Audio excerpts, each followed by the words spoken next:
my parents ever taught me was not to panic. And the reason I'm saying that was because a couple times I have had experiences that could have killed me potentially. And because I did not panic and I was able to keep my head on and really like think through the situation, I came out safe and alive. One of the examples was when I was, I think I probably would have drowned because I was going underwater and I was sinking. I was at a water park and some very, very large, I was a tiny child, right? And some very large person came down the water slide and landed on me and I could not get up or out of the water.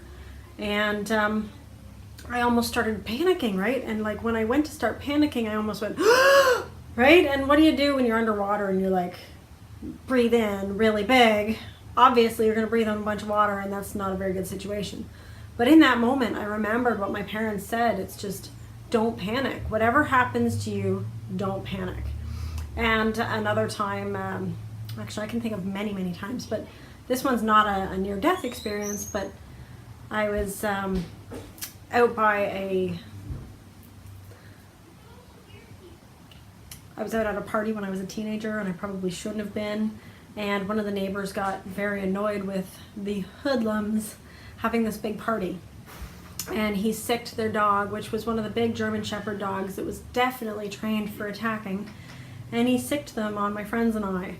And in the moment that this dog was coming out and it was very aggressive, it was freaking scary actually, but the dog came out barking and everybody else ran and they ran in panic and the dog like chewed up my friends and I went, don't panic. And I remember the dog like looking at me, choosing not to attack me and going on and attacking my friends.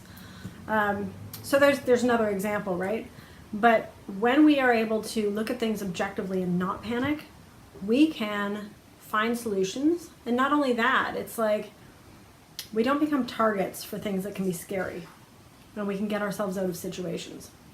So I wanted to mention that because being somebody who has a history of depression, anxiety, bipolar, and mental illness, as well as ADHD, I know that for me, things can come up and I can have fear arise in any moment. It does not matter what I'm doing. Some things can feel paralyzingly scary. And for anybody who goes through this, I totally get it and I can totally relate. And I'm letting you know that there are some things that you can really look at here so you don't have to panic and you don't have to be in fear.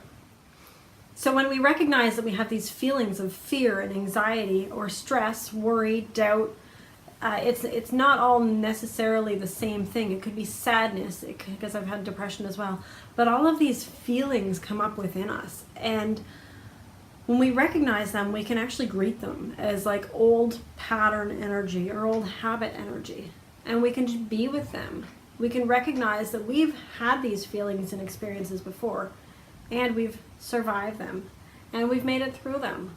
And in that moment where we recognize that, wow, I'm here, I'm alive, I've experienced this before and nothing's really wrong, although it feels really wrong, and I could think of 100 reasons why things would be wrong, right in this very moment, I'm fine. Like I'm here and I'm breathing and I can touch things. And just in that moment when you recognize that you can be present and the only real scary things are the things that are existing in your mind, you can step back and let it go.